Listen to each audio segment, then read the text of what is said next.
Hi, good morning everyone. I'm Liz and this is Women Adrift, Not Without Direction. I started this channel for lots of reasons. So Women Adrift, Not Without Direction is to point out the fact that when you're adrift, when you're exploring, when you're just going with the flow, you still have direction. Having lived on a sailboat with my family for almost 7 years, I can tell you when you're drifting, you definitely have direction. This particular series, Keto 65 Journey, is to take me from my unhealthy weight of 287-ish to a more healthy weight, my goal weight of 155. I'm shooting for making it to my 66th year. Well, I'm hoping I'll make it to 66, but I'd like to be a much healthier weight, at least in a not morbidly obese range by the time I hit 66, a year minus 1 week from now. So join me on this journey. Oh, quick disclaimer, I'm not a physician. While I am a doctor, I have a PhD in biology and biochemistry, I am not a physician, so I'm just telling you about what's working for me, my goals. I'm not recommending them to you or how you should do things. Anyway, let's see how this week went.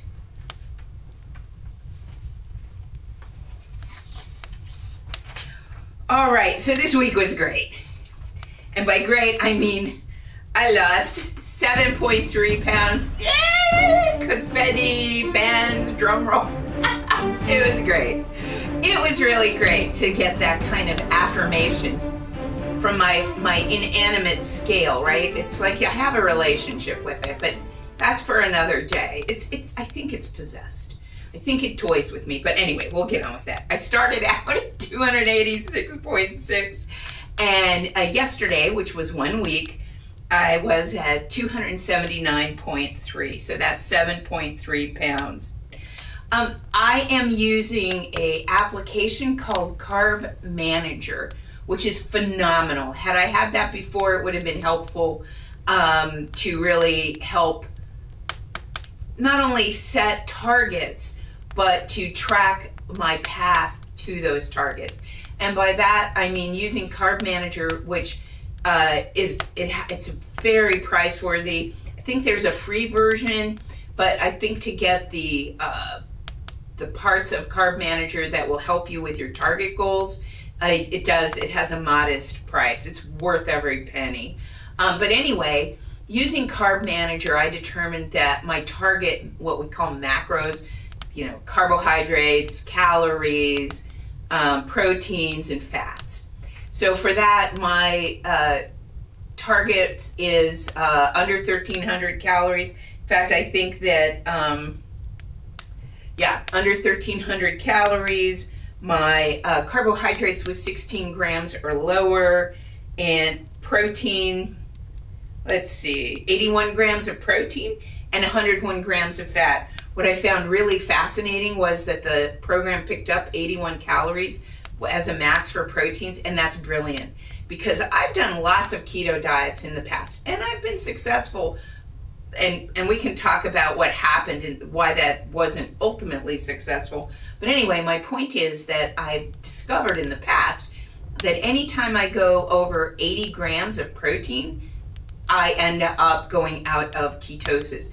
And that's because it ends up going into the gluconeogenesis pathway.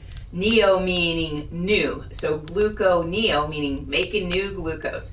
So your body has the capacity to make new glucose out of protein. Yay, adaptive body. Anyway, so gluconeogenesis happens for me when I go over 80. So I was kind of impressed that Carb Manager had figured that out. I was also kind of impressed that it said 16 carbs, whereas on other sites it always says, you're fine if you're below 20. And I've always targeted that. So I did try to stay below 16. Finally, Carb Manager, I have no financial interest in this company. They're not sponsoring me or anything. It's just been that impressive for me. You can get these custom reports on what you did. And that is so cool. Because lots of times, I don't know about you, but I think, I didn't make any mistakes. How come I'm not losing weight anymore? But it turns out that if you're tracking, it'll tell you, not a mistake, but places to learn from. So I averaged my calories actually were for last week, averaging at 951, and my carbs were averaging at 11.3. Now you do have to be a little careful here because you think 11.3 carbs, that's great. You should be way more than, 0.8 ketones. So what happened last week was I ran into some evil olives. Honestly, I was at the store, you have this craving for salt, and I found these oil-cured olives. And these were truffle oil-cured olives. Even thinking about them makes me salivate. They're great. They're great. And so I put some on a salad, and then I popped some in my mouth, and I looked at it, so 1.9 calories per olive, and 0.4 carbs. When I looked at other sites, the carbs were way more than that. Way more. And I think that day I had something like 40 carbs.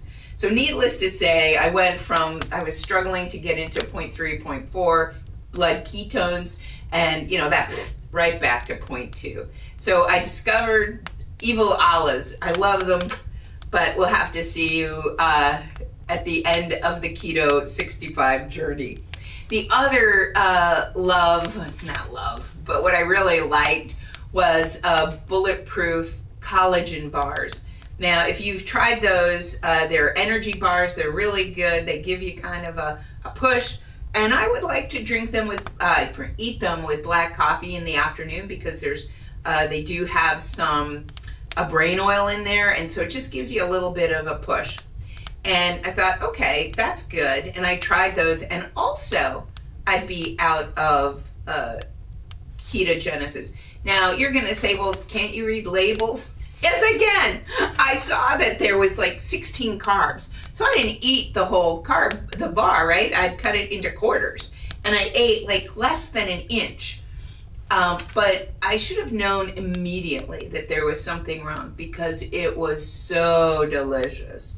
So wonderful. It has a sugar alcohol. I don't react well to sugar alcohols. By that I mean I love them, and they put me out of ketosis. So anyway, that was my second mistake. So I needed to get back into ketosis, and I wanted to get there pretty quickly. So I fasted for like almost 2 days. Now by almost, that means I stopped eating, the evening, and then went through a full day and the next morning. So like that. So that's how my net carbs ended up to be 11 because there were 2 days of almost zero carbs. And so that was pretty good. Oh, now I've told you about the danger foods that I discovered. Danger, Will Robinson. But let me tell you about the fabulous food I discovered. I discovered that you can get keto crumbs. So essentially they're pork rinds that have been pulverized into very crummy.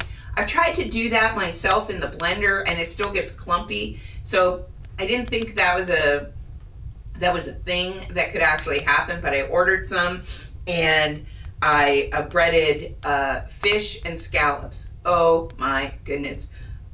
Excuse me. The upside of using fish and scallops are, first off, they're very low calorie and low fat. So that's not going to go against your calorie counts. But you dredge them in some egg mixture. You squish them around in some of these keto breadcrumbs, which is nothing to do with bread. Totally no carbs because it's pork rinds, right? Ground up. And then I did two things with them. I either deep fat fried them, and if you double coat them in these crumbs, like you put them in eggs, you put them in crumbs, put it back into eggs, and you put it back into crumbs, you get a really thick crust of this stuff. And then you either deep fat fry or oven fry. They were so good. But The other cool thing is they come in 3 flavors. This is on Amazon that I have found. Cajun, which of course, being from New Orleans, and they were really good, but I still had to add Tony's, you gotta make it there too. Anyway, but they also have the Italian seasoning and plain, so you can add whatever else you want. They are fantastic, especially the scallops. It was like a gourmet meal, when I had these scallops. Now I use the little scallops. I also have the bigger ones. They work too, but you didn't get all that crunchiness that you get in those itty bitty scallops that you can do this with. So it's really easy. Like I said, I either deep fat fried or oven fried. The benefit of oven fried, once I discovered to go that route, is I still got a really crunchy crust, but lowered the calories, because I am trying to keep the calories down. It's not just go hog wild, eat whatever you want as long as there's no carbs. Let's see, I did have mild leg cramps when I was fasting, so I purchased and started to use an electrolyte solution of drops, so that seemed to mitigate them. Now these were mild cramps in my calf. I've had really serious cramps in the past when I once went on a 19-day fast, and I ended up having to quit largely because the leg cramps became so bad. They would wake me up multiple times at night, and finally even pulled my hamstring where I needed to use a cane. So that fast was over. All right, so that is the week in the past. The next check-in is in a week from now, and we'll see how I'm doing. I will say what I'm already doing today is a fast day. Why? Because that evil, wicked scale, the one I have a love-hate relationship with, it today was the first day since I've started the diet where I went up 0.5 pounds. I was totally good on the diet yesterday, right? But I went up 0.5 pounds. And I know that's what the body starts to do. It kind of starts to cycle. For me anyway, I reach a kind of a slowing in the weight loss, and then starts this up and down and up and down. And frankly, this is the most dangerous part of a diet for me, where I've had success, I'm feeling good, I'm feeling the energy, yes, and suddenly I'm still doing everything I should, but I'm not losing weight, and sometimes I'm even gaining weight. And so I tend to then give up, especially if it's more than a day or two. So what I decided to do was, let's nip this in the bud, let's go on a fast, unlimited coffee and bone broth with nothing else in it. I'll check tomorrow morning if the weight loss has started again, then I'll go off. If not, I'll probably prolong it at least another day, and we'll go from there. So, Keto 65, 52 weeks, 1 down, 51 to go. Thanks. Oh, one last thing, let me do the twirl.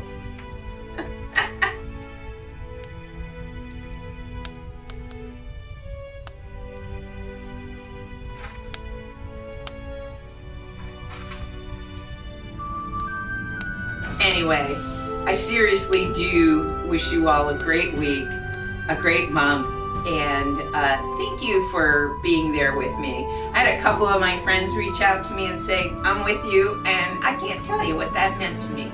So thank you very much.